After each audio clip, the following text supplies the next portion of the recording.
जय हिंद दोस्तों, आप सभी का अपने YouTube चैनल नमो भारत गणित में हार्दिक स्वागत और अभिनंदन है। दोस्तों आज क्लास में लेकर आए हैं DLED सेकंड सेमेस्टर 2020 का चतुर्थ मैथ पेपर, जो कि इस क्लास में इसका जो है सलूशन बताने वाले हैं इस पेपर का। तो चलिए शुरू करते हैं क्लास को। पहला प्रश्न है जो कि वस्तुनिष्ठ प्रश्न है, बहुविकल्पीय प्रश्न है। 5 क्वेश्चन आते हैं बहुविकल्पीय से। ये पाँचों क्वेश्चन यहाँ पर हमने लिख दिया है। तो पहला प्रश्न है, कह रहा है कि देखिए पहले प्रश्न का सलूशन देखेंगे। पहला प्रश्न क्या है, कह रहा है कि 0.00 5 बार 0 है, 1 का वर्ग होगा। इसका वर्ग पूछा है, तो कितने का इसमें से कि इसका वर्ग क्या होगा ये हमको बताना है। ठीक है ना, क्या बताना है, इसका वर्ग क्या होगा ये हमको क्या करना है, बताना है। ठीक है, तो ये किसका वर्ग है ये हमको बताना है। जो हमारे पास ये संख्या दे रखा है 0.12345 का, ठीक है, ये किसका वर्ग है ये हमको ज्ञात करना है। तो सिंपलीफाई अगर देखिए ट्रिक से हम देखें तो बहुत सिंपल है। देखिए कैसे, हमारे पास दिया है 0.00000, 5 बार 0 है, फिर 1 लिखा है। तो कह रहा है ये किसका वर्ग है। अब हमने बताया है कि वर्ग में 2 2 का जोड़ा बना लो। तो 2 2 का जोड़ा बनाओ, 1 जोड़ा, 2 जोड़ा, 3 जोड़ा। तो 3 जोड़ा बना, तो दोनों जोड़े में से जो एक एक जोड़ा है उसमें से एक एक संख्या निकाल लो। यहाँ से एक 0 आएगा, यहाँ से एक 0 आएगा और यहाँ से 1 आएगा। ठीक है, अब कहोगे 0 क्यों नहीं ले रहे हैं। अगर 0 ले लेंगे तो क्या कोई संख्या का निर्माण कर पाएगा, नहीं कर पाएगा। तो ये यहाँ पर क्या लेंगे, 1 लेंगे। तो यहाँ लग जाएगा 10, इसका क्या होगा, वर्ग।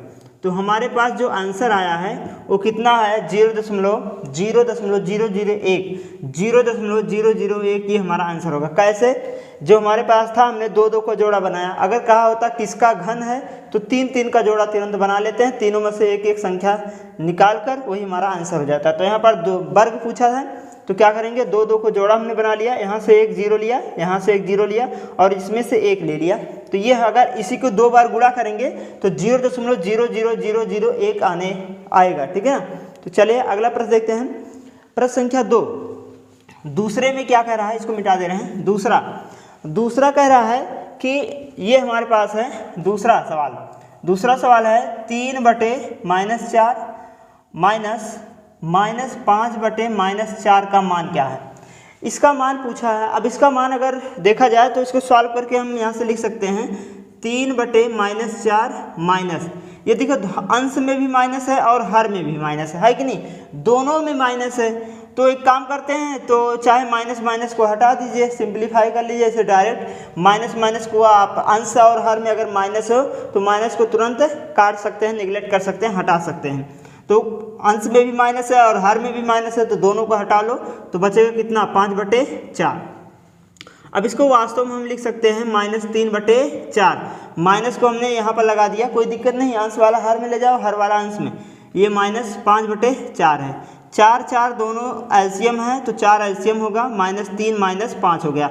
जब चिन्ह सेम रहते हैं तो जुड़ जाते हैं। तो इस -5 है, -3 है, तो -8 बन जाएगा, -8/4। और 4 दूनी 8 होता है, -2 आंसर आएगा। इसका जो आंसर आएगा कितना आएगा, -2 आएगा। ये था प्रश्न संख्या 2। अगला देते हैं प्रश्न संख्या 3। प्रश्न संख्या 3 क्या कह रहा है, प्रश्न संख्या 3 में ये कह रहा है कि निम्न में से 80 और 90 के बीच अभाज्य संख्याएं। कह रहा है कि 80 और 90 के बीच कितने अभाज्य संख्याएं। अगर 80 और 90 के बीच हम संख्या लिखें, 80 और 90 के बीच, तो 81 होगा, फिर 82 होगा, फिर 83 होगा, फिर 84 होगा, ठीक है, फिर 85 होगा, फिर 86 होगा, फिर 87 होगा, है कि नहीं, फिर 88 होगा, फिर 89 होगा, फिर 90 होगा। कितना होगा, 90। अब कह रहा है कि 80 और 90 के बीच कितने अभाज्य संख्याएं हैं। अच्छा, अभाज्य संख्याएं क्या होते हैं, अभाज्य संख्याएं वो संख्या होते हैं कि जो संख्या या तो खुद से कटे, ठीक है, वह संख्या जो या तो खुद से कटे, ठीक है, और किसी संख्या से ना कटे, या फिर 1 से कटे, तो वो संख्याएं क्या है, अभाज्य संख्याएं। अभाज्य संख्याएं कौन सी संख्या होती हैं, जिसे कोई ना काट सके, और काटेगा कौन, सिर्फ एक काटेगा, या तो खुद उसे काट सकता है। जैसे समझो ये 7, अब 7 को या तो 1 काट सकता है या तो 7 को खुद 7 काट सकता है और कोई संख्या इसे विभाजित नहीं कर सकते। मतलब वो संख्याएं जो खुद से कटें और या फिर 1 से कटें तो वो संख्याएं अभाज्य संख्याएं कहलाते हैं। तो इसमें से देख लीजिए 80 से 90 के बीच में कितने अभाज्य संख्याएं हैं। अगर हम 80 का देखें तो 80 सम संख्याएं हैं, ये भी 2 से कट जाएगा। अगर हम 81 का देखें तो 9 9 81 होता है, ये तो 9 भी 9 से कट रहा है, इसका मतलब ये भी नहीं होगा। 82 भी हमारी संख्या है, ये भी कट जाएगा। और 83 देखिए 83 जो है कोई भी न तो सम है बल्कि क्या है विषम है, लेकिन ये भाज्य संख्याएं नहीं है बल्कि क्या है अभाज्य संख्याएं हैं। इसे या तो 1 काट सकता है या तो खुद काट सकता है और कोई काट नहीं कर पाएगा। इसका मतलब वह संख्या क्या मिला हमको, एक तो 83 मिल गया, एक तो 83 मिल गया। दूसरा देखो 84 भी सम संख्या है, इसका मतलब ये भी 2 काट सकता है इसको। 85 5 से कट जाएगा। 86 सम संख्या है, 2 से कट जाएगा। 87 को देख लेते हैं। अगर हम 87 को भाग करें, देखो एक बार 3 से भाग कर लेते हैं तो 3 दूनी 6 होता है, 2 आएगा और 7 और 3 9 27, इसके मतलब ये पूरा कट गया। 3 भी से काट सकता है, तो इसके मतलब ये अभाज्य संख्याएं नहीं है। तो और आगे देखते हैं 88 ये सम है, ये भी कट जाएगा। अच्छा 89 देख लीजिए, 89 को क्या कोई संख्या काट सकता है? 89 को, ठीक है, 89 को कोई संख्याएं नहीं काट सकता। ये तो 89 खुद काट पाएगा या तो 1 काट पाएगा, इसका मतलब कौन सा होगा? 89 होगा। यही 2 संख्याएं हैं 80 और 90 के बीच, यही 2 संख्याएं अभाज्य संख्याएं हैं। इसका मतलब ये 83 और 89 हमारा क्या होगा? सही आंसर हो जाएगा। चलिए अगला प्रश्न देखते हैं, प्रश्न संख्या 4। प्रश्न संख्या 4 क्या है? प्रश्न संख्या 4 देखेंगे। 4 है, कह रहा 6 की अनुवर्ती प्राकृतिक संख्या क्या है? 6 की अनुवर्ती प्राकृतिक संख्या चौथा है। 6 की अनुवर्ती, देखिए यह बोला है अनुवर्ती, ठीक है। अनुवर्ती, अनुवर्ती का मतलब होता है एक उसके बाद की संख्या, इसके बाद की संख्या, इसके बाद की संख्या, ठीक है ना। जैसे अनुवर्ती मतलब होता है इसके बाद की संख्या। जैसे पूछा है 6 की अनुवर्ती, 6 की अनुवर्ती, तो 6 की अनुवर्ती 6 के बाद क्या होता है? 7 आता है, तो 7 हमारा आंसर सही होगा। केवल 7 हमारा आंसर सही होगा। अगला अगर यही पूर्ववर्ती पूछा होता, बताओ 6 की पूर्ववर्ती क्या होगा? पूर्ववर्ती, ठीक है ना, पूर्ववर्ती। अगर 6 की पूर्ववर्ती पूछता तो 6 की पूर्ववर्ती मतलब 6 के पहले वाली संख्या, तो 6 की पहले वाली संख्या कौन सी है? 5 होती, ठीक है। तो ये अनुवर्ती, आगे एक संख्या जोड़ दो, पूर्ववर्ती एक संख्या घटा दो, उसके पहले वाली संख्या पूर्ववर्ती, उसके बाद वाली संख्या अनुवर्ती होती है। तो अगला प्रश्न है प्रश्न संख्या 5। देखिए क्या कह रहा है। 5 में ये कह रहा है कि x का मान बताओ। ये हमारे पास चित्र दे रखा है, कह रहा है इसमें x की वैल्यू बताओ क्या होगा। x यहाँ है। अच्छा ये बताओ, ये हमारे पास अगर यहाँ पर एक नाम रख दें ABC, तो बताओ एक ABC एक त्रिभुज है कि नहीं? और त्रिभुज के तीनों कोणों का योग 180 अंश होता है। अब 91 हमको पता है, अगर ये वाला पता चल जाए तो हम x की वैल्यू निकाल सकते हैं। लेकिन सबसे पहले हम ये कोण ज्ञात करेंगे, ये वाला कोण हमारा है कितना। तो हमको पता है ये पूरा रेखा का कोण है और रेखा का कोण 180 अंश होता है, ठीक है। 5वां है, हमको पता है कि रेखा का जो कोण होता है वो होता है 180 अंश। कितना होता है? 180 अंश। और रेखा कोण का है कोण ये 70 वाला और ये वाला कोण, दोनों मिलकर क्या है दोनों मिलकर तब जाके 180 के बराबर बनेगा। तो रेखा कोण कौन है? 107 है और प्लस में ये है, ठीक है। इसका नाम लिख लीजिए, चाहे कोण ए लिख देते हैं, कोई दिक्कत नहीं होगा। कोण ए लिख लो, कोण ए बराबर तब जाके 180 अंश के बराबर मिलेगा। तो कोण ए बराबर कितना हो जाएगा? 180 माइनस 107, 107। अब घटा दो, 7 में 10 में से 3 गया 7 आएगा, सॉरी 10 में से 7 गया 3 आएगा, यहाँ बचा कितना? 7 आएगा, 1 में से 73 आएगा। कितना आएगा? 73 है कि नहीं? 73 आ जाएगा। इसका मतलब ये जो हमारा कोण आया है वो आया है 73 अंश। अब त्रिभुज के तीनों कोणों के योग लगा लीजिए, कोण ए जोड़ लो प्लस कोण बी जोड़ लो प्लस कोण सी जोड़ लो बराबर 180 अंश होता है। तो कोण ए की वैल्यू 73 है, 73 लिख लो। कोण बी की वैल्यू x है, x की वैल्यू और निकालना है, सी की वैल्यू 51 है तो यहाँ 51 लिख लो बराबर 180 अंश। तो कोण x बराबर कितना हो जाएगा? दोनों जुड़कर उधर जाएंगे तो माइनस बन जाएंगे। 180 माइनस ये 73 और 51 दोनों को जोड़ लो तो 4 और 7 5 12 कितना हो जाएगा? 24 अंश होगा ना, 24 तो होगा। 3 1 4 और 7 और 5 12, 7 5 12 24 होगा। तो x अंश बराबर कितना आ जाएगा? घटा लो, 10 में से 4 गया 6, और यहाँ बचा 8, 8 में से 7 में से 2 गया 5, है कि नहीं? हाँ 5 2 7, कितना आएगा 56 अंश। तो 56 अंश इसका आंसर आएगा। यक्स की वैल्यू कितना आएगा 56 अंश आएगा। तो हमारे ख्याल से आपको बढ़िया से समझ में आ गया होगा, ठीक है ना। अगर आपको समझ नहीं आया हो तो कमेंट में एक बार जरूर कमेंट कर दीजिएगा, हम इसको दोबारा बढ़िया से समझा देंगे, ठीक है। और कृपया करके इस वीडियो को लाइक और सब्सक्राइब शेयर जरूर कर लीजिएगा, ठीक है। चलिए अगला प्रश्न देखते हैं। तो अगला प्रश्न है अतिलघुत्तरीय प्रश्न से, जो कि यहाँ पर 6 7 8 9 10 11 मतलब 6 से लेकर 11 तक क्वेश्चन जो है अतिलघुत्तरीय प्रश्न है। चलिए इसको देखते हैं। पहला प्रश्न क्या कह रहा है कि a की घात 5 b माइनस a b की घात 5 का गुणनखंड क्या है, इसका गुणनखंड बताना है। चलो यहाँ देखेंगे कि हमारे पास है क्या, छठवां वाला कह रहा है a की घात 5 b माइनस a b की घात 5, ठीक है ना। ये हमारे पास क्वेश्चन है, कह रहा है इसका गुणनखंड बताना है। गुणनखंड क्या होगा, तो सबसे पहले हम यहाँ पर गुणनखंड मतलब यहाँ पर इसको 2 भागों में विभाजित करिए, जितना भाग बन सके उसको क्या करेंगे गुणनखंड करेंगे, खंड करेंगे। तो सबसे पहले कॉमन निकाल लो, देखो क्या क्या कॉमन दिखता है इसमें, ए बी दोनों में दिख रहा होगा, तो ए बी निकाल लो कॉमन, ए बी निकल गया कॉमन, बचा क्या है अब देखो क्या हमारे पास बचा है, यहाँ से ए तो निकल गया, एक ए निकला है इसमें से, तो 5 ए था, ए की घात 5 है, इसका मतलब 5 ए था, एक ए हमने निकाल दिया तो 4 ए बचा है, तो ए की घात 4 बचा है। तो एक का भी था, एक भी तो पूरा हमने निकाल लिया, तो काम खत्म हो गया। इसमें से क्या निकला है, कहोगे एक ए था तो एक ए पूरा निकाल लिए हो, और बी का घात 5 था मतलब 5 बी था, एक बी निकाले हो, तो इसका मतलब 4 बी बचेगा, तो बी की घात कितना बचेगा 4, ये हो गया। अब इसको हम कैसे लिख सकते हैं, ए बी, देखो इसको इस प्रकार से लिखते हैं, ए की घात 2 की घात 2 लिख सकते हैं ना, क्योंकि यहाँ पर इसकी घात कितना है 4 है, ठीक है, और घातें हमेशा जुड़ जाती हैं, तो 2 दूना 4 हो जाएगा ऐसे, माइनस ये हो जाएगा b की घात 2 की घात ये हो जाएगा, ठीक है, इस प्रकार से लिख सकते हैं।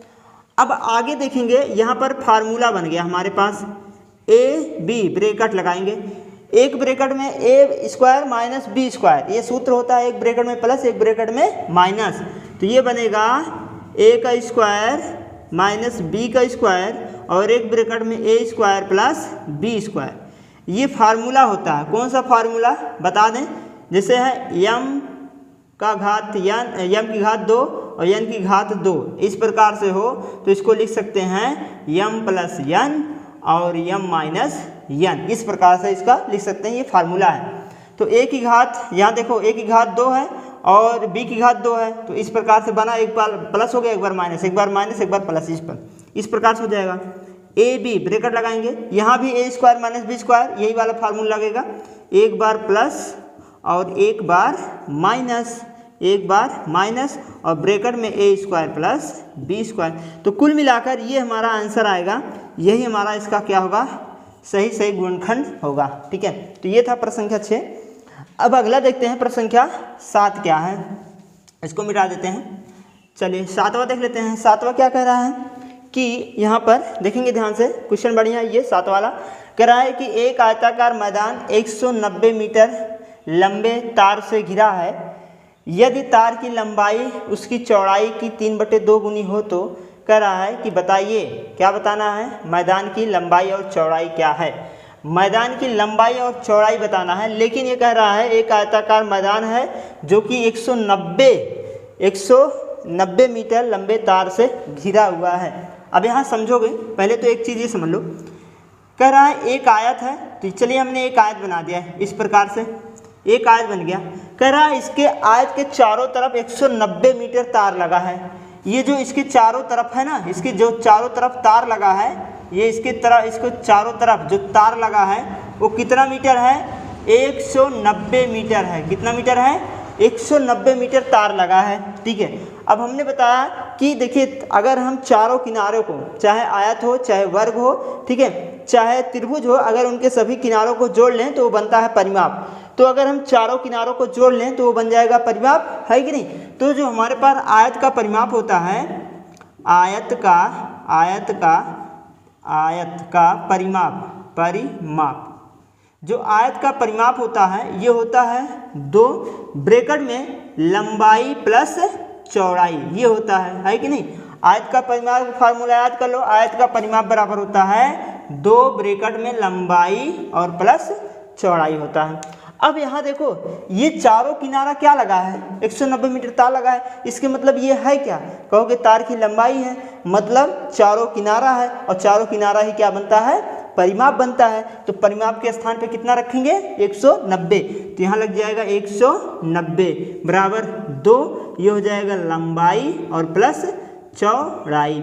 अभी देखो 2 गुणे में है, इधर आएगा भाग बनेगा, तो 2 से तुरंत भाग करोगे तो 9 दूनी 18 होता है कि नहीं, 2 से भाग करेंगे 2 9 18 और 2 पंचे 10 है कि नहीं, 45 दूनी 95, 95 दूनी कितना होता है 190, ठीक है। हाँ तो ये हो गया लंबाई प्लस चौड़ाई, लंबाई प्लस चौड़ाई। तो ये जो हमारे पास आया है ये लंबाई और चौड़ाई का योग है, लंबाई और चौड़ाई दोनों मिलाकर कितना आया है, 95 आया है। अब आगे प्रश्न को पढ़ो, कह रहा है कि यदि मैदान की लंबाई उसकी चौड़ाई की 3/2 गुनी है। जो लंबाई है, एक तो लंबाई है समझो, एक है लंबाई और एक है चौड़ाई, ठीक है। अब का प्रश्न क्या कह रहा है कि जो मैदान की लंबाई है उसकी चौड़ाई की 3/2 गुनी है। समझो प्रश्न को, कह रहा है जो लंबाई है, ये लंबाई जो है चौड़ाई का कई गुना है, कह रहा है जो लंबाई है चौड़ाई का 3/2 गुना है, लंबाई चौड़ाई का 3/2 गुना है। इसके मतलब पहले तो हमको पता होना चाहिए चौड़ाई है कितना। तो मान लीजिए चौड़ाई x है, हमने क्या मान लेते हैं, चौड़ाई x है, माना चौड़ाई हमने मान लिया कि चौड़ाई कितना है, x मीटर है। अगर चौड़ाई x मीटर है तो लंबाई कितना होगा, लंबाई, ठीक है, लंबाई कितना होगा, लंबाई एक प्रश्न में कह रहा है कि जो लंबाई है उसकी चौड़ाई की 3/2 गुनी है। 3/2 गुनी है कौन, लंबाई किसकी, चौड़ाई की। चौड़ाई कितना है, x का 3/2 गुना, मतलब 3/2, तो 3/2 से गुना कर लो, तो ये बन जाएगा हमारे पास 3x/2। तो लंबाई चौड़ाई x है और लंबाई कितना है, 3x/2 है। अब कह रहा है कि लंबाई और चौड़ाई दोनों बताओ कितना कितना होगा, है कि नहीं, दोनों का मान पूछा है, आराम से निकाल लो। अब यहाँ पर देखो हमको पता है ये प्रश्न, ये समीकरण नंबर 1 में रख लो सभी का मान, लंबाई चौड़ाई यहाँ है और लंबाई यहाँ, समीकरण 1 में रख लो। समीकरण 1 में रखेंगे तो ये हो जाएगा 95 बराबर लंबाई कितना है, 3x/2 और प्लस चौड़ाई कितना है, x है। इसी को सॉल्व कर लो आगे, तो ये हो जाएगा 95 बराबर इसका बटा 1 बनाओ, इसका गुणा यहाँ, तो 2x हो जाएगा, 3 2 5x बटे कितना 2, और 2 को गुणा जब यहाँ करेंगे फिर ये हो जाएगा 190, कितना होगा 190 बराबर 5x, 190 बराबर कितना होगा 5x। अब 5 से भाग कराएंगे, जब इसमें 5 से तुरंत भाग कराओ तो 5 तिहाई 15 और 15 हो जाएगा ना, 15 और 4 55 40 38 अंश आएगा, 38 आएगा, 38 मीटर x की वैल्यू। और x है क्या, कहोगे x जो है वो हमने माना था चौड़ाई है, इसका मतलब चौड़ाई कितना आया, x आया, ठीक है। दोबारा एक बार समझ लेते हैं कि हमारे पास जो आयत का परिमाप था वो है 2 गुणे लंबाई प्लस चौड़ाई है, और हम कह रहा है क्वेश्चन में कि आयत के चारों तरफ 190 मीटर तार लगा है, और जब चारों तरफ लगा है इसका मतलब वो परिमाप हो गया, और परिमाप के स्थान पे तुरंत लिख देंगे 190 बराबर 2 लंबाई प्लस चौड़ाई। तो 2 का भाग कराएंगे, 2 9 18, 2 बचा, 2 पंचे 10, 95 लंबाई प्लस चौड़ाई। लंबाई और चौड़ाई का योग कितना आया, 95 आया।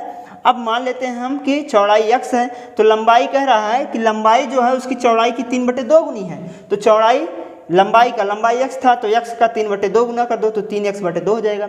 अब यहाँ पर रख लो लंबाई और चौड़ाई के स्थान पे, तो 95 बराबर लंबाई कहाँ माना था 3x/2, यहाँ रख लो। चौड़ाई कितना था यहाँ रखो, 2 का गुणा इसमें करोगे, 1 का गुणा 3 में 3 आएगा, 2 का गुणा x में 2x और 2x और 3x 5x, 2 1 के 2, ठीक है। 2 से गुणा कर लीजिए, 5 दूनी 10 और 2 9 18 19, 190।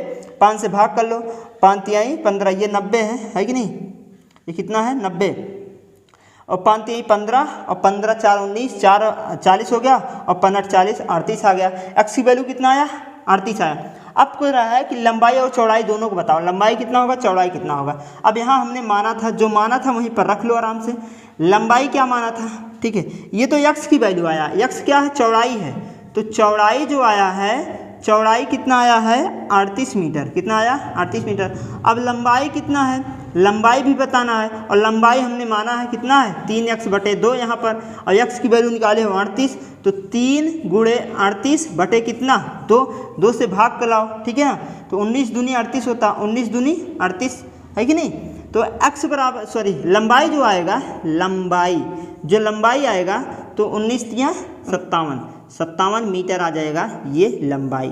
तो ये लंबाई हो गया और ये क्या हो गया, चौड़ाई हो गया। तो ये हमारा क्वेश्चन था, क्वेश्चन नंबर 7। चलिए अब अगला क्वेश्चन देखते हैं, क्वेश्चन नंबर 8। ये तो समझ में आ गया होगा आप सभी को, ठीक है। अगर ना समझ में आए तो कमेंट करके ज़रूर बता दीजिएगा, ठीक है, हम दोबारा करके बता देंगे। चलिए अगला प्रश्न देखते हैं, प्रश्न संख्या 8 क्या है, 8 कह रहा है कि 8x, ठीक है, ये 8वां क्वेश्चन है, कह रहा है कि 8x + 21/4 बराबर 3x + 6 को हल कीजिए। इसको हल करना है, तो आइए देखिए इसको कैसे हल करेंगे। सबसे पहले हम क्या करते हैं, इसको जो हमारे पास चर पद हैं, चर वाले मतलब x y वाले, वो चर हैं, चर वालों को एक तरफ कर लो, और अचर वाले मतलब 1 2 3 4 ये सब अचर वाले हैं, इनको एक तरफ कर लो। तो यहाँ 8x है, इसको यहीं पर रहने दो, ये 3x था, इसको इधर लाओगे तो -3x हो जाएगा, बराबर ये पहले से 6 था और ये उधर गया तो -21/4 बन गया। पक्षांतर हमने कर दिया, पक्षांतर सबको करना आता होगा, है कि नहीं, ठीक है। चलिए अब इसको सॉल्व करेंगे, 8 में से 3 घटा दो, 8 में से 3x 8x में से 3x घटाओगे तो कितना आएगा 5x, बराबर इसका बटा 1 बना लो, ठीक है, और 6 चौक 24 कर लो, और 1 गुणा 21 में करोगे 21 आएगा, और 4 1 के 4 कर लो, है कि नहीं, और 5 गुणा ले जाकर 4 गुणा 5 में कर लो, क्योंकि ये भाग है, 4 अंश में है तो भाग है, और जब बराबर के इधर आएगा तो गुणा बन जाएगा, तो 5 चौक 20 हो जाएगा, 20x बराबर, इसको घटा लो, 24 में से 21 घटाओगे तो कितना आएगा, जल्दी बताओ, ये आएगा 3। तो x बराबर कितना आएगा 2/20, ये गुणा है, भाग आ जाएगा, तो x बराबर कितना आ गया 2/20 आ गया, 3/20, यहाँ 3 है ना, तो 3/20 आएगा, ये हमारा आंसर हो जाएगा, ठीक है। चलिए अगला प्रश्न देखते हैं, प्रश्न संख्या 9 वाला क्या करा, प्रश्न संख्या 9 देख लेते हैं। 9 प्रश्न संख्या 9 है, कह रहा हल कीजिए। क्या हल करना है, हल ये करना है कि x + 2y = 7 और 2x + y = 5, ये हमको सॉल्व करना है। समीकरण दे रखा है, ये समीकरण नंबर 1 है और ये समीकरण नंबर 2 है। कह रहा है हल करके x और y के मान बताओ। तो यहाँ पर विलोपन विधि लगा लीजिए। कुल मिलाकर विलोपन विधि सभी को पता होगा। विलोपन विधि कैसे हल करते हैं कि हमारे पास 2 चर दिया है, एक x एक y, एक x एक y, तो किन्हीं दोनों चरों में से किन्हीं एक का गुणांक बराबर कर लो। गुणांक किसे कहते हैं, जो चर के साथ गुणा होते हैं उन्हें गुणांक कहते हैं। जैसे x के साथ कौन गुणा है 2, तो x गुणांक 2, y के साथ कौन गुणा है 2, तो y गुणांक 2, तो किसी एक का गुणांक बराबर कर लो। चलिए हम किसी एक का गुणांक बराबर करते हैं। मान लीजिए हम गुणांक बराबर कर रहे हैं x का। अब यहाँ x गुणांक कितना है 2, यहाँ x गुणांक कितना है 1 है, तो हम क्या करेंगे कि इसमें भी 2 से गुणा कर लेते हैं और इसमें भी हम 2 से गुणा कर लेते हैं, तो गुणांक बराबर हो जाएगा, तो दोनों पक्षों में करा जाएगा। तो इसको जब हम सॉल्व करेंगे तो 2x हो जाएगा और यहाँ जब गुणा करेंगे तो 2 दूनी 4, 4y हो जाएगा और 7 दूनी 14 हो जाएगा। ये समीकरण नंबर 3 बन गया। अब हम क्या करेंगे, 3 और 4 को घटा लेंगे, क्योंकि घटाएंगे कब और जोड़ेंगे कब ये जान लो। अगर दोनों को गुणांक का जो चिन्ह है अगर सेम है, मतलब प्लस प्लस है माइनस माइनस है, तो घटाएंगे। अगर अलग अलग है, एक प्लस एक माइनस है, तो जोड़ देंगे। तो यहाँ पर चिन्ह कैसा है, सेम है, तो क्या कर देंगे, घटाएंगे। तो लिखेंगे कि समीकरण 2 और 3 को घटाने पर घटा लो, तो 2 ये हैं, 2x + y = 5 और 3 ये है, 2x + 4y = 14। घटाने पर चिन्ह बदल जाता है, ये माइनस हो गया और ये प्लस था ये भी माइनस, ये प्लस था ये भी माइनस। ये देखो दोनों सेम है, एक बार प्लस एक बार माइनस, घट के 0 हो जाएगा। और 4x है और 4y है, ये एक y है, 4y में से एक y घटाओगे तो माइनस में से घटा रहे हो तो माइनस का निशान, -3y होगा। और ये 14 माइनस में है, ये प्लस 15 में है, 14 में से 15 घटाओगे तो माइनस का कितना आएगा 9 आएगा, और माइनस माइनस दोनों तरफ है, हटा दो, और 3 त्रिक का 9 होता है, तो y = 3 आ गया। y की वैल्यू जो आया कितना आया 3। अब हमको निकालना है x की वैल्यू। किसी एक समीकरण में रख लो, x की वैल्यू आ जाए, चाहे 1 में, चाहे 2 में, चाहे 3 में, किसी में y की जो वैल्यू आया 3 वो उठा के ले जाकर रख दो। तो यहाँ लिखेंगे कि समीकरण चलो हम 2 ही में रख लेते हैं, 2 में, ठीक है, 2 में जो y बराबर 3 आया है उसे रखने पर, 3 रखने पर, y बराबर 3 रखने पर, तो समीकरण 2 हमारे पास यहाँ था, देखो 2x प्लस y के स्थान पे कितना रखेंगे 3 बराबर कितना 5। अब इसको ये हो जाएगा 2x बराबर 3 उधर गया तो 5 माइनस 3 हो गया, तो 2x बराबर 2 और 2 से भाग करेंगे 1 आएगा, x बराबर 1, तो x की वैल्यू 1 आएगा और y की वैल्यू कितना आएगा, सॉरी x की वैल्यू 1 और y की वैल्यू कितना आएगा 3 आएगा, ठीक है ना। तो चलिए, तो यहाँ से जो हमारे पास आएगा x बराबर कितना आएगा 1 आएगा, तो x की वैल्यू 1 आएगा और y की वैल्यू 3 आएगा। ये था प्रश्न संख्या 9। चलिए अब अगला प्रश्न देखते हैं, प्रश्न संख्या 10 भी देख लेते हैं। 10 क्या कह रहा है, 10 ये है, कह रहा है कि 5 गुणे 2, 5 मीटर गुणे 2 मीटर आयताकार पेद वाले हौज में 1.5 मीटर की ऊंचाई तक पानी भरा है। कह रहा है कि ज्ञात कीजिए हौज में कितने लीटर पानी भरा है, ठीक है, ये हमको बताना है, ठीक है। एक आयताकार हौज है, मान लीजिए हमारे पास हौज है, ये क्या है, एक हौज है, इस प्रकार से एक हौज है। कह रहा है इसकी जो लंबाई है, लंबाई और चौड़ाई ऊंचाई सब दे रखा है। लंबाई 5 मीटर, इसका मतलब ये जो यल की वैल्यू है वो 5 मीटर है, और जो चौड़ाई है जिसे हम बी बोलते हैं, बी 2 मीटर है, और ऊंचाई जो एच है वो कितना है 1.5 मीटर, 1.5 मीटर। कह रहा है इसमें कितना पानी भरा है ये बताना है, और कैसे, लीटर में बताना है। हौज में कितना पानी भरा है ये लीटर में बताना है और है मीटर में। तो चलिए सबसे पहले इसका आयतन निकाल लेते हैं, कितना पानी हौज में भरा है। तो ये हौज किस आकार का है, एक प्रकार का घनाभ है, ठीक है। तो हौज का आयतन यहाँ लिखेंगे, हौज का आयतन, ये क्वेश्चन नंबर 11 है, 10 है, ठीक है, 10 वाला। हौज का आयतन क्या होगा, लंबाई गुणे चौड़ाई गुणे ऊंचाई, मतलब एल बी एच, तीनों को गुणा कर लीजिए, 5 है गुणे 2 है और गुणे 1.5 है, तो ये बन जाएगा मीटर का क्यूब। 1 मीटर, 2 मीटर, 3 मीटर, तो 3 मीटर का क्यूब हो जाएगा, मीटर का क्यूब है कि नहीं। तो 5 दूनी 10 हो जाएगा, 5 से गुणा करो 2 में तो 5 दूनी 10 होगा, और 10 में 1.5 से गुणा करेंगे तो 15, कितना आएगा 15 मीटर का क्यूब, कितना आएगा 15 मीटर का क्यूब आएगा, ये होगा। तो ये हमारा आ गया 15 मीटर का क्यूब, लेकिन ये हमको बताना है कि 15 मीटर क्यूब में कितना लीटर बनेगा, लीटर हमको बताना है। तो माप हमको पता है, एक माप यहाँ से माप हमको पता होना चाहिए कि 1 मीटर का क्यूब बराबर होता है 1000 लीटर के, ठीक है। कितना, 1 मीटर क्यूब बराबर होता है 1000 लीटर के। तो 15 मीटर क्यूब कितना होगा, तो 15 मीटर का क्यूब बराबर हो जाएगा 1000 गुणे 15 लीटर हो जाएगा, है कि नहीं।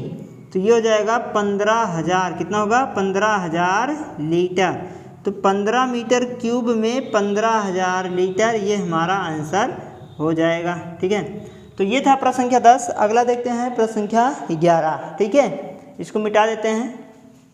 प्रश्न संख्या 11 फिर देखते हैं, 11 क्या कह रहा है, इसको भी देख लीजिए। 11 है, कह रहा है कि यहाँ से कि एक समबाहु त्रिभुज का परिमाप 12 सेंटीमीटर है। कह रहा है उसका क्षेत्रफल बताओ, क्षेत्रफल पूछा है। समबाहु त्रिभुज का परिमाप दिया है, समबाहु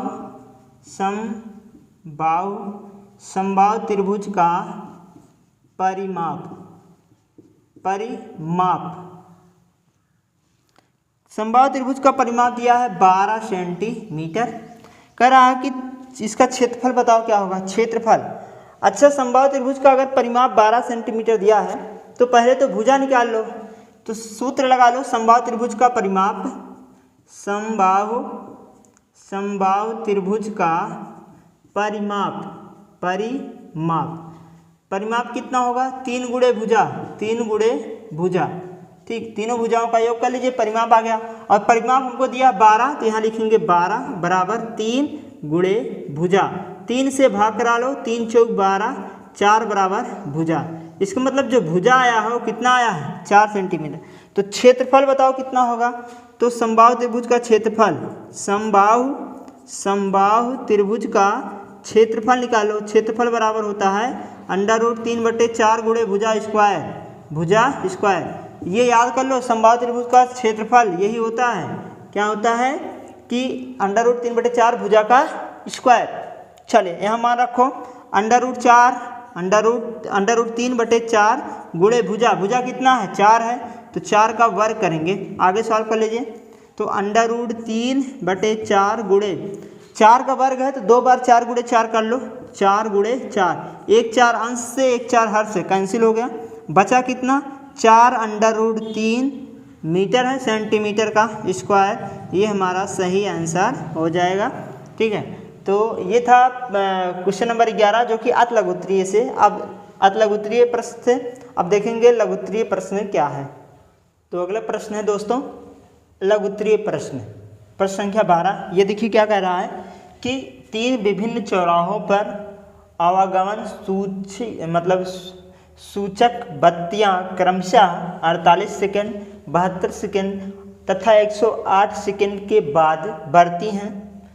इसके बाद कह रहा है यदि वह 8:20 पर एक साथ बदलें तो पुनः वह एक साथ कब बदलेंगे, ये हमको बताना है। ठीक है, 3 बत्तियां लगी हैं एक चौराहे पर जिसका 48 सेकंड, 72 सेकंड और 108 सेकंड के बाद बढ़ती बुझती हैं। कह रहा है 8:20 पर एक साथ तीनों बत्तियां मतलब क्या कही हैं एक साथ पुनः बदली हैं। तो बताइए अब कब बदलेंगे एक साथ, ये हमको बताना है। तो इस कंडीशन में सबसे पहले हमारे पास जो समय दिया रखा है, यहाँ पर समय कितना दिया है 72 सेकंड है, 48 सेकंड, 72 सेकंड और 108 सेकंड। कह रहा है कि इसका हम पहले निकाल लेते हैं, लासा निकालेंगे। क्या निकालेंगे लासा। तो 48, 72 और 108 का हम निकालेंगे लासा। किसका 48 का, फिर 72 का, फिर 108 का। यहाँ से हम लासा निकालेंगे। लासा कैसे निकालते हैं, गुणनखंड विधि से। 2 से इसको काटिए तो 2 दूनी 4 होता है और 2 चौक 8 होता है, 2 तिहाई 6 होता है, 1 बचा 12 हो गया, 2 छक 12, 2 पंचे 10 और 2 चौक 8। आगे 2 से काटेंगे, 2 1 के 2, 2 दूनी 4, 2 1 के 2, 2 8 16, 2 दूनी 4 और 2 7 14। ठीक है, अभी 2 से और कटेगा, 2 छक 12, 2 9 18। ये तो 2 से कटेगा नहीं, इसको ऐसे लिख लो। अभी 2 से और काटेगा, 2 से 2 तिहाई 6। ठीक है, 9 नहीं कटेगा 2 से, 27 भी 2 से नहीं कटेगा। अब हम काटेंगे 3 से। ठीक है, 3 से अगर काटें तो 3 1 के 3 और 3 3 का 9 और 3 9 27 हो गया। अब 3 से और काटिए, एक तो कैंसिल हो गया है, ये भी 3 1 के 3 हो गया और 3 3 का 9। अभी 3 से और कटेगा, 3 1 के 3, 3 1 के 3 और 3 1 के 3। तो ये हमारा हो गया यहाँ से क्या लासा। तो लासा कितना आएगा, तो लासा अगर इसका निकालें, लासा आएगा, लासा जो हमारे पास आएगा 2 गुणे 2 गुणे 2 गुणे 2। ठीक है, फिर गुणे 3 गुणे 3 गुणे 3। अब इन सबको गुणा कर लेते हैं। तो 2 दूनी 4, 4 दूनी 8, 8 दूनी 16। ठीक है, 16 हो गया और गुणे 3 3 का 9, 9 3 27। 16 और 27 गुणा कर लीजिए, 27 का 16 से। ठीक है ना, तो 6 7 42 के 2 हासिल 4 आएगा और 6 7 42 के 2 हासिल 4 और 6 दूनी 12, 12 4 16। ये हो जाएगा 7, ये हो जाएगा 2, ये हो जाएगा 2, 6 6 12 1 13, 2 1 3 1 4, 432। कितना आएगा 432 आएगा। ठीक है, कितना आएगा 432 आ गया लासा। कह रहा है ये 432 क्या है सेकेंड है, 432 क्या है सेकेंड है। जो 432 है ये हमारे पास सेकेंड आया है, 432 सेकेंड है। लेकिन ये है 8:20 पर, 8:20 पर मतलब ये क्या हुए हैं एक साथ जले हैं। 8:20 पर एक साथ जले हैं, मतलब 8:20 पे, ठीक है ना। अब ये जो हमारे पास 432 सेकंड है, इसको बना लीजिए घंटे के रूप में बना लीजिए, क्योंकि ये 8 घंटा है और 20 मिनट है, ठीक है ना। तो इसको पहले बनाएंगे हम घंटे के रूप में, इसको बना लीजिए, क्योंकि ये सब सेकंड में दिया है, ये सब किस में है, सेकंड में है। तो 432 को हम क्या बनाएंगे, घंटा बनाएंगे। पहले तो मिनट बना लो, ठीक है ना। अब आपको पता होगा, यहाँ से देख लेते हैं कि 1 मिनट बराबर होता है 60 सेकंड के। 1 मिनट में होता है 60 सेकंड, 1 मिनट में कितना सेकंड, 60 सेकंड। तो इसमें ये हमारे पास क्या है, ये हमारे पास सेकंड है। अगर पूछें तो बताओ 1 सेकंड में कितना मिनट होगा, तो कहोगे 1/60 मिनट होगा, है कि नहीं। ये हमारे पास मात्रक दिया है, मापन है, ये क्या है, एक प्रकार का मापन है। तो इसका हमको बनाना है क्या, सेकंड में, मतलब 60 से भाग कर दो इसमें जब हम 60 से भाग करेंगे तो ये हमारा बन जाएगा मिनट, ठीक है ना। तो हम क्या करेंगे, 432 में क्या करेंगे, 60 से भाग करेंगे, ठीक है। 432 में क्या करेंगे, 60 से भाग करेंगे। तो 60 से जब भाग करेंगे तो ये हो जाएगा, यहाँ से एक बार तो जाए 6 सते 42, 7 बार जाएगा 6 सते 42 हो जाएगा, है कि नहीं। 6 सते 42 ये हो जाएगा, और ये हो जाएगा 2, ये हो जाएगा 1, 12, मतलब 7 मिनट 12 सेकंड आया है। 7 मिनट 12 सेकंड कितना आया है, 7 मिनट 12 सेकंड आया है। तो इसको अगर हम बनाएं तो ये बनेगा 7 मिनट 12 सेकंड, 7 मिनट 12 सेकंड बन जाएगा, 7 मिनट 12 सेकंड। अब ये यहाँ से देखिए, ये हमारे पास समय आ गया, ठीक है ना। लेकिन ये कब एक साथ कब बजा था, ये एक साथ बजा था 8 बजे, 8:20 मिनट पर बजा था, 20 मिनट पर, 8:20 पर एक साथ जो है, एक साथ तीनों बत्तियां बदली थी। अगर इस देखिए, ये तीनों बत्तियों का जो टाइम आया है 7 मिनट 12 सेकंड के बाद, हर 7 मिनट 12 सेकंड के बाद वो बदल जाती हैं। तो एक बार बदली थी 8:20 मिनट पर, ठीक है, और 0 सेकंड पर, 0 सेकंड कर लीजिए, 0 सेकंड पर। लेकिन समय 7 मिनट 12 सेकंड पर, हर 7 मिनट 12 सेकंड के बाद बदल जाती हैं। तो अगली बार कब बदलेंगी, जब इसमें से 7 मिनट 12 सेकंड जोड़ेंगे, तो 7 मिनट और 12 सेकंड क्या कर देंगे, इसमें ऐड कर देंगे। तो जब ऐड करेंगे तो ये हो जाएगा 27 मिनट और ये 12 सेकंड। कब बज के, 8 बजकर। तो ये हमारा आंसर हो जाएगा। आंसर क्या बनेगा कि 8:27 मिनट 12 सेकंड के बाद ये तीनों बत्तियां एक साथ दोबारा क्या करेंगी, बदल जाएंगी, ठीक है। तो चलिए अब अगला प्रश्न देखते हैं, प्रश्न संख्या 13। तो अगला प्रश्न है दोस्तों, प्रश्न संख्या 13। ये देखिए क्या कर रहा है कि 4 पहियों की परिधियाँ क्रमशः 50 सेंटीमीटर, 60 सेंटीमीटर, 90 सेंटीमीटर और 100 सेंटीमीटर हैं। 100 सेंटीमीटर लंबी है। कह रहा है कम से कम कितनी दूर चलने पर चारों पहियाएँ साथ साथ पूरा चक्कर लगाएंगे। मतलब 4 पहिया है, मान लीजिए 4 पहिया है, चारों पहिया का जो है परिमाप मतलब परिधि जो है वो अलग अलग दे रखा है। कह रहा है एक साथ चारों पहिया चल रहे हैं। कह रहा है कब जो है चारों पहिया का चक्कर एक साथ कंप्लीट होगा, ये बताना है। तो इस कंडीशन में वही करना है आपको, लासा निकाल लीजिए बस, ठीक है। तो क्या करेंगे, लासा निकालेंगे किसका, 50, 60 और 90 का। तो 50 का, 60 का, 90 का और 100 का क्या निकालेंगे, लासा निकालेंगे। तो पहले 2 से काटते हैं। तो 2 से जब काटेंगे तो 25 दूना 50 होता है, और 30 दूनी 60 होता है, और 45 दूनी 90 होता है, और 50 दूनी 100 होता है कि नहीं। सिंपल से है, एकदम कैंसिल हो गया सब। आगे अब देखो 2 से 25 तो कटेगा नहीं, क्योंकि 25 विषम संख्या और 2 सम संख्या, तो नहीं कट पाएगा। इसको ऐसे उतार लीजिए जब नहीं कटेगा। 30 तो कट जाएगा, 15 दूनी 30 होता है, 5 है 15 आएगा। 45 भी नहीं कटेगा क्योंकि ये सम संख्या विषम संख्या है और सम से नहीं कट पाएगा। 50, 25 दूना 50 होता है। हो गया सब, हो गया ना। चलिए अब आगे 2 से हो गया। अब देखो 3 से, क्योंकि सभी विषम संख्याएं हैं और सम से कट नहीं पाएंगी। अब 3 से देखते हैं। अगर 3 से काटे क्या 25 3 से कटेगा? नहीं। 5 तिहाई 15, 3 पच्चे 15, 5 आएगा और 3 इक्के 3, 3 पच्चे 15, ये भी कैंसिल हो जाएगा, 25 तो कट नहीं पाएगा। अब फिर आगे 3 से देखते हैं, 25 तो कट नहीं पाएगा, 5 भी नहीं कट पाएगा और 3 पच्चे 15, ये भी कट जाएगा, 5 आएगा, ये आएगा 25। अब आगे वही काम करना है, 5 से काटेंगे। अब 3 से नहीं कट पाएगा, 5 से काटेंगे।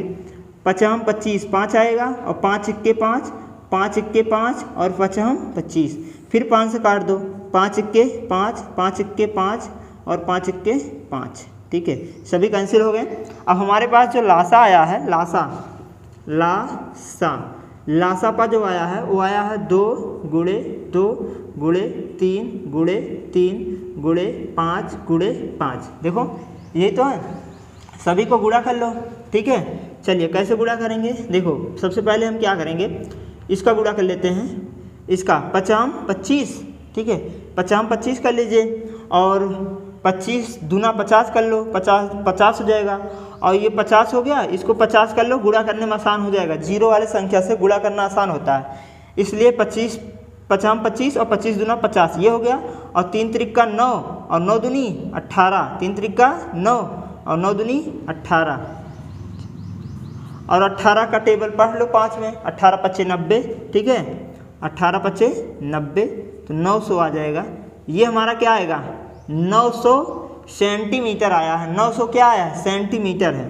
900 सेंटीमीटर जब चलेंगे ना दोनों पहिया, जब दोनों चारों पहिया 900 सेंटीमीटर चल देंगे तो वह एक चक्कर सभी साथ में कंप्लीट करेंगे, ठीक है ना। तो 900 सेंटीमीटर चलने पर यहाँ लिखेंगे कि 900 सेंटीमीटर चलने पर चारों पहिया, ठीक है ना, पहिया एक साथ चक्कर पूरा करेंगे, बस यही हमारा आंसर हो जाएगा, ठीक है। चलिए अगला प्रश्न देखते हैं, प्रश्न संख्या 14।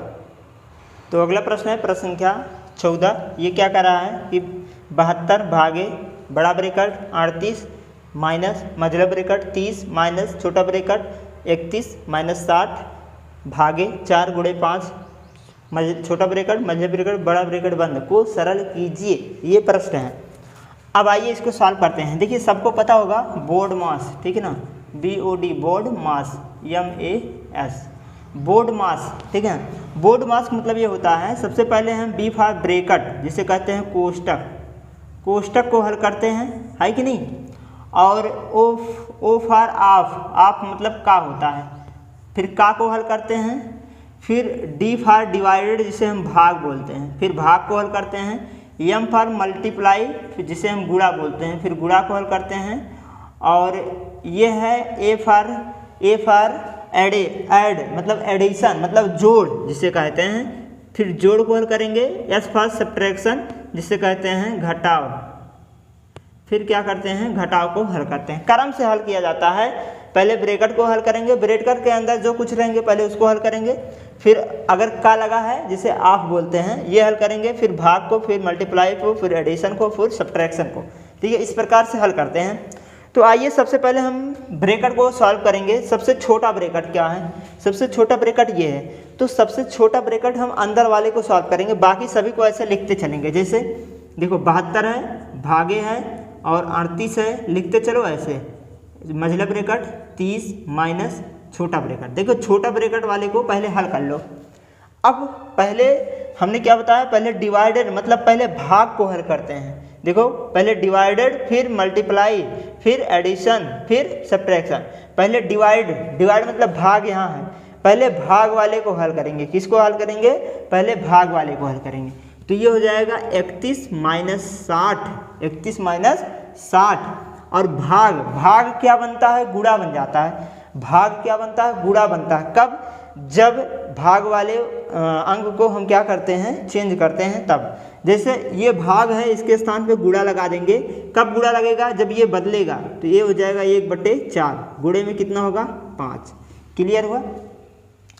ये क्या था, भाग था, गुणा बन गया 1/4, मतलब अंश वाला हर में चला आए तो भाग वाला गुणा बन जाता है। देखो पहले 4 था, 1/4 कर दिया तो ये गुणा हो गया। अब छोटा ब्रैकेट बंद कर लो, मझला ब्रैकेट बंद कर लो और फिर बड़ा ब्रैकेट बंद कर लो।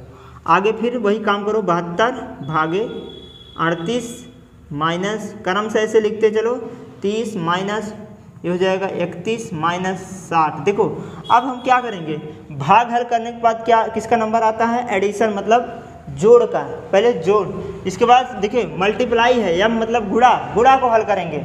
ये सभी देखो गुणे में है, तो गुणे में है, इसको गुणा कर लो सभी को, ठीक है, सभी को क्या करेंगे, गुणा कर देंगे, ठीक है।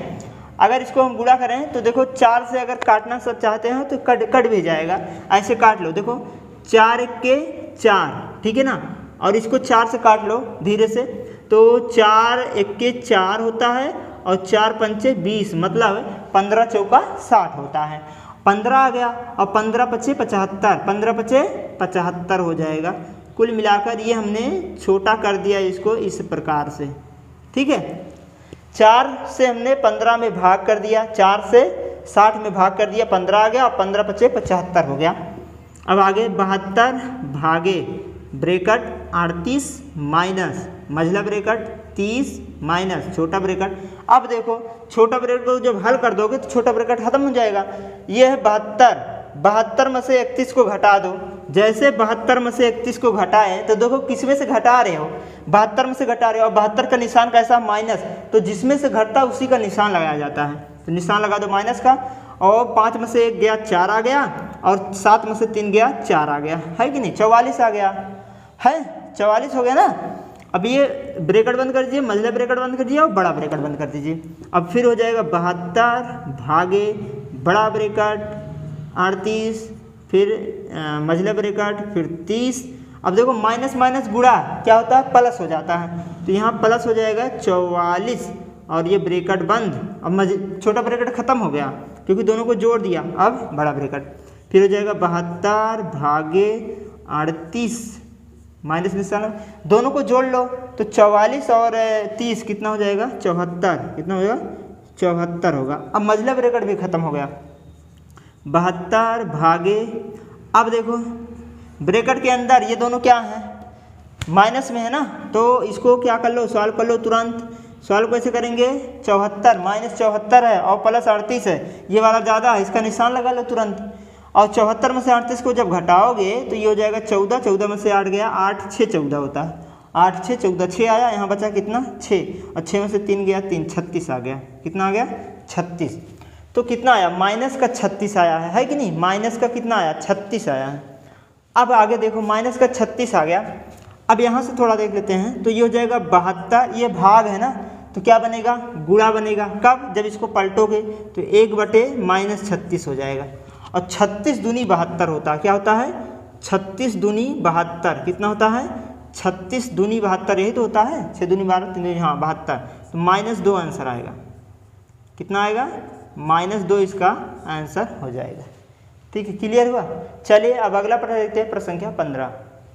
तो अगला प्रश्न है दोस्तों प्रश्न संख्या 15। ये देखिए क्या कर रहा है कि वह बड़ी से बड़ी संख्या, वह बड़ी से बड़ी संख्या बताइए, बड़ी से बड़ी संख्या बताइए जिसमें 49, 59 और 109 से भाग देने पर संख्या 1, 3 और 5 शेष रहे। ठीक है, मतलब इसमें ये जो हमारे पास संख्या है ना, ये हमारे पास जो संख्या है इसमें से वह कौन सी संख्या है जिससे हम भाग करा दें और सभी में शेष, पहले में 1 शेष बचे, दूसरे में 3 और तीसरे में 5 शेष बचे, ये हमको बताना। तो अगर बड़ी से बड़ी की संख्या की बात किया है तो वहाँ पर तुरंत मासा निकाल लीजिए। क्या निकालेंगे, मासा निकालेंगे। तो आइए सबसे पहले हम 49, 59 और 109 का मासा निकालेंगे। तो इसमें पहली संख्या ये छोटी है, फिर ये बड़ी है, फिर ये इससे बड़ी है। तो पहले हम 49 का 59 में भाग विधि से मासा निकालेंगे। किससे, भाग विधि से, भाग विधि से मासा, भाग विधि से क्या निकालेंगे, मासा निकाल रहे हैं। अगर आपको ना पता हो समझ लीजिए, मासापा, भाग विधि से मासापा कैसे निकालते हैं। सबसे पहले हमको 3 संख्या दे रखा है, एक तो 49 है, दूसरा है 59 है और एक है 109। इसमें देखो ये सबसे छोटी संख्या है, फिर इससे बड़ी है, फिर उससे बड़ी है। तो पहले छोटी वाले से दूसरे नंबर वाले में भाग करेंगे। तो 49 में हम भाग करेंगे किससे, 59 में। एक काम करते हैं, पहले तो ये देख लीजिए, कह रहा है कि इसमें से क्या घटा दें कि शेषफल 1, 3 और 5 बच जाए। शेषफल 1, 3 और 5 बचे, तो इसमें से पहले 1, 3 और 5 घटा लो, ठीक है ना, तब जाके हमारा शेषफल बचेगा ना। तो इसमें से हम क्या करेंगे कि 59 में से एक शेषफल, देखिए 49 में भाग देने पर क्या बचे, शेषफल। शेषफल कितना बचे, 1 बचे। तब इसके मतलब हम क्या कर सकते हैं कि 49 में से 1 को माइनस करेंगे तो कितना आएगा, 48 आएगा। और फिर है 59 में भाग देने पर शेषफल कितना बचे, शेषफल कितना बचे, 3 बचे। तो 59 में 3 को माइनस करेंगे तो 6, 3, 9 कितना आएगा, 56 आएगा। और 109 में भाग देने पर शेषफल कितना बचे, 5 बचे। इसके मतलब 109 में से 5 को माइनस करेंगे तो आएगा 104। तो ये हमारे पास जो संख्या आया है 48, 56 और 104, इसका हम निकालेंगे मासा निकालेंगे, ठीक है। तो पहली संख्या यहाँ से देखेंगे, ये इसको हटा दीजिए, ये पहली संख्या है, ये दूसरी संख्या है और ये तीसरी संख्या है। तो पहली संख्या छोटी है 48, फिर उससे बड़ी 56, उससे बड़ी 104। तो हम क्या करेंगे, 48 में 56 से भाग करेंगे। तो आइए यहाँ देख लेते हैं, ठीक है, यहाँ जगह है। तो 48 में सबसे पहले हम भाग करेंगे किसमें, 56 में। तो एक बार जाएगा, है कि नहीं, एक ही बार जाएगा, तो आएगा कितना, 48। घटा लीजिए, तो यहाँ घटाएंगे 16, 8 में से 16 में से 8 गया, 8 आएगा, 1 बचा। अब इसी 8 से भाग करेंगे 48 में, किसमें, 48 में भाग करेंगे। अब जैसे 48 में हमने भाग किया, देखो घटाया 8 आया, अब यही 8 को हम क्या करेंगे, भाजक बनाएंगे और ये हमारा भाज्य बन जाएगा, ठीक है। अब 8 से भाग करेंगे, 8 से 8 चौक 32 होता है, 8 पंचे 40, 8 छक 48, 8 छक 48 होता है। ये तो पूरा कैंसिल हो गया, आया कितना, 8। अब हमारे पास अगली संख्या 104 बचा है, तो 8 का 104 से भाग करा देंगे, ठीक है ना। इसका 8 का 104 में भाग कराएंगे। तो जब भाग कराएंगे 8 का, तो 8 से भाग कराओ, तो 8 से भाग करा लीजिए, ठीक है। तो ये हो जाएगा 8 1 8 कितना होगा, 8 1 8 होगा। तो यहाँ कितना बचा, 2 बचा, और ये हो जाएगा 4, और 8 त्रिक 24, 8 त्रिक 24।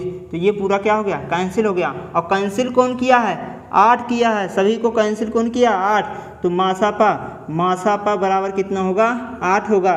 तो वह संख्या कौन है, 8 है, वह संख्या 8 है। अगर 48 में 59 में और 109 में भाग करें तो वह शेषफल 1, 3 और 5 ही बचेगा। जैसे 8 से भाग करो 48 में, ठीक है, 8 चौक 32, 8 पंचे 40, 8 छक 48, 6 बार गया, 49 है, 1 शेष बच गया।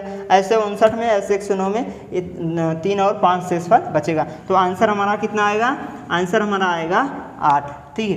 तो दोस्तों अगला प्रश्न देखते हैं, प्रश्न संख्या 16।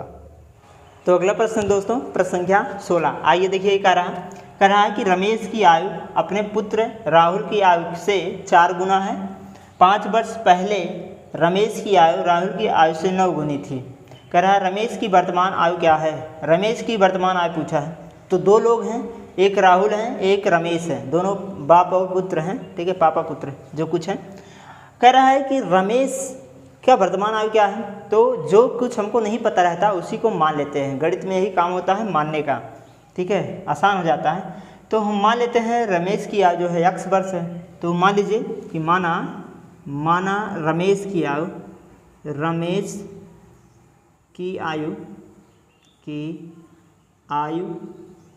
x वर्ष तथा राहुल की आयु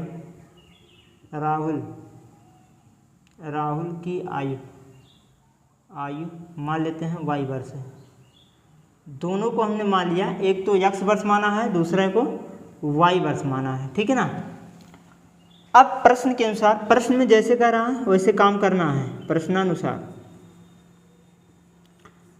प्रश्न में भैया ये कह रहा है, पहले स्टेप में कह रहा है कि रमेश की जो आयु है, जो रमेश की आयु है उसके पुत्र की आयु से 4 गुनी है। देखो, एक तो रमेश है, एक रमेश है, एक राहुल है, रमेश की आयु x वर्ष है और राहुल की आयु कितना है, y वर्ष है। अब प्रश्न में कह रहा है कि रमेश की जो आयु है राहुल की आयु से 4 गुनी है। देखिए, जिसके साथ की लगा होता है उन्हीं के साथ हम गुना करते हैं। देखो, राहुल के साथ क्या लगा है, की लगा है, ठीक है, तो ये किसके साथ गुना होगा, 4 गुना इन्हीं के साथ होगा। तो राहुल 4 से गुना कर देंगे तब दोनों क्या हो जाएंगे, बराबर हो जाएंगे। तो अगर इसको हम सॉल्व करें तो x माइनस 4y बराबर कितना होगा, 0 होगा। इसको उधर लाओ तो माइनस बन जाएगा। ये डाल दीजिए समीकरण नंबर 1। अब दूसरे स्टेप में क्या कह रहा है उसको समझ लेते हैं। दूसरे स्टेप में ये कह रहा है कि जो रमेश की आयु है 5 वर्ष पहले तो यहाँ देखो रमेश की आयु कितना था। अच्छा, यहाँ देख लीजिए, यहाँ से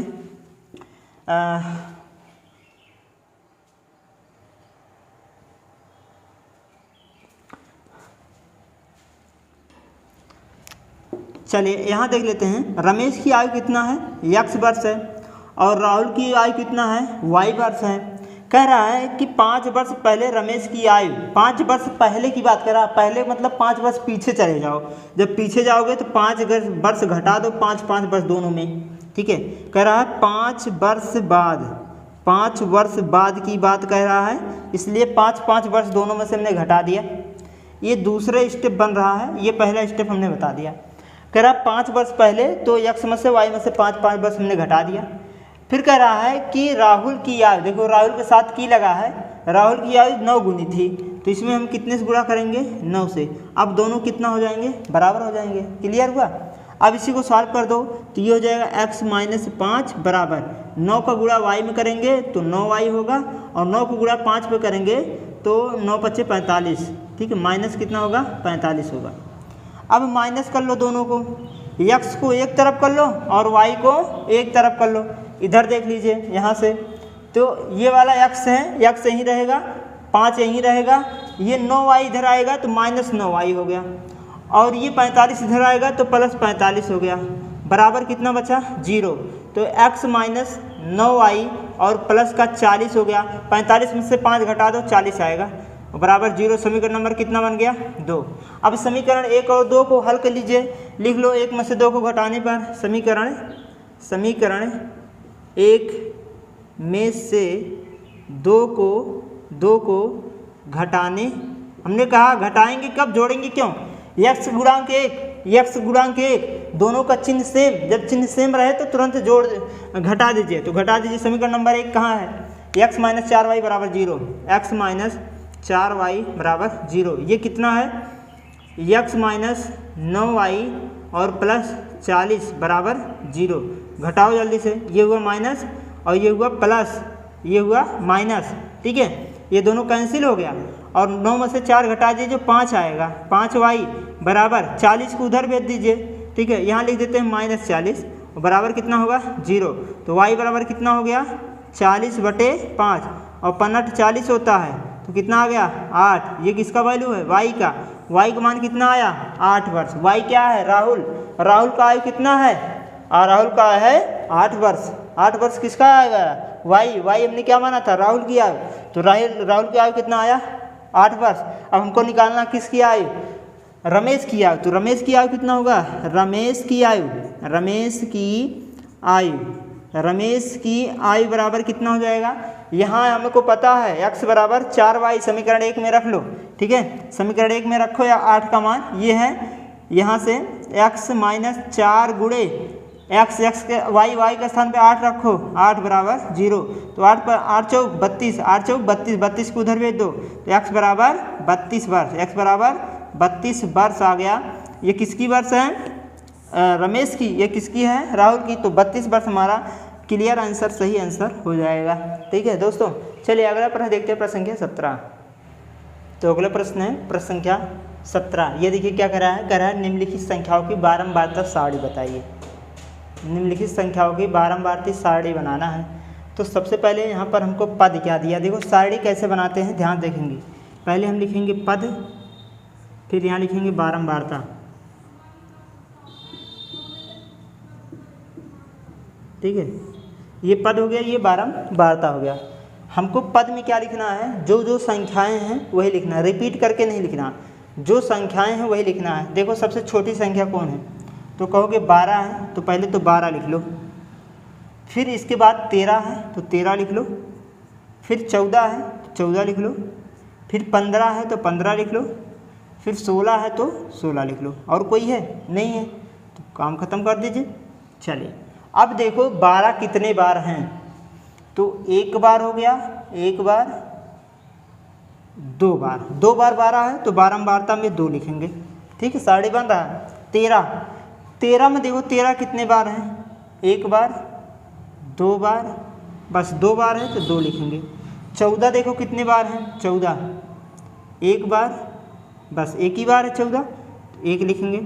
15 कितने बार हैं, 15 एक बार, 2, 3, 4 बार तो यहाँ लिखेंगे 4। 16 कितने बार हैं, 1, 2, 3 तो यहाँ लिखेंगे 3।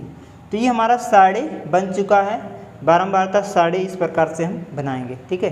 चलिए अब अगला प्रश्न देखते हैं, प्रश्न संख्या 18। तो अगला प्रश्न है दोस्तों प्रश्न संख्या 18। ये देखिए क्या कर रहा है कि निम्नांकित चित्र में त्रिभुज ABC और त्रिभुज PQR समरूप हैं, दोनों क्या हैं, समरूप हैं। यदि त्रिभुज ABC की भुजा AB बराबर 2 सेंटीमीटर, BC बराबर 3 सेंटीमीटर और AC बराबर 2.8 सेंटीमीटर और त्रिभुज PQR की भुजा QR बराबर 1.5 सेंटीमीटर, तो PQR की शेष भुजा ज्ञात कीजिए, ये हमको बताना। अच्छा यहाँ पर 2 त्रिभुज दिया है, एक तो ABC है, एक तो PQR है, एक त्रिभुज के अंदर दूसरा त्रिभुज, दोनों त्रिभुज है कैसे, समरूप हैं। देखो कैसे, यहाँ पर सबसे पहले हम जानते हैं कि त्रिभुज जो ABC है वो समरूप है, ये समरूप का निशान है त्रिभुज PQR के, दोनों त्रिभुज आपस में समरूप हैं। अगर समरूप हैं तो समानुपातिकता का नियम लगाते हैं, ठीक है ना, तब समानुपातिकता समानुपातिकता के नियम से ये कौन सा नियम है, अगर 2 त्रिभुज आपस में समरूप है ना तो उनके भुजाएं समानुपातिकता मतलब बटे में होते हैं, किस में होते हैं, बटे के रूप में। जैसे देखो जो AB होगा, ठीक है ना, जो AB होगा वो बटे में होगा किसके, PQ के, किसके, PQ के, और बराबर जो हमारे पास BC है, ये BC वाला है, ये बटे में होगा किसके, QR के, किसके, QR के बराबर, और जो हमारे पास AC है ये बटे में होगा किसके, PR के। इस प्रकार से देखो ये वाला जो बटे में है इसके बटे में होगा, और ये वाला इसके बटे में होगा, और ये वाला इसके बटे में होगा, ठीक है। चलिए अब यहाँ से सभी का मान रख लेते हैं, हमको सभी का वैल्यू पता होना चाहिए।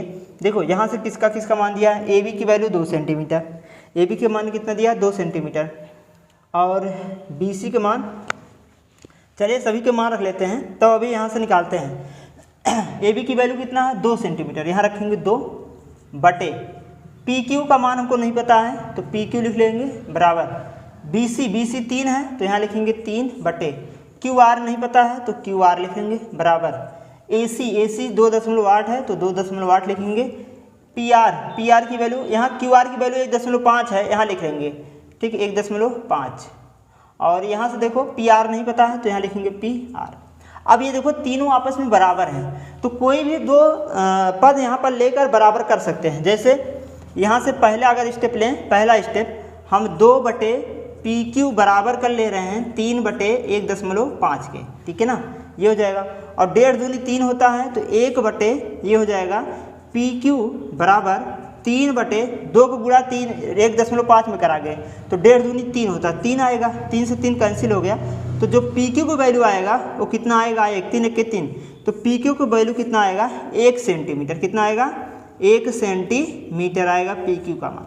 अच्छा दूसरे का मान अगर निकालें, दूसरा है कितना, यहाँ से 2.8 है बटे PR है, इसको भी हम बराबर कर ले रहे हैं 3 बटे 1.5 के, ठीक है। अब वही काम यहाँ भी इसका गुणा यहाँ कर लीजिए, ठीक है ना, तो ये हो जाएगा 1 बटे PR बराबर 3 बटे 2.8 गुणे 1.5, ठीक है।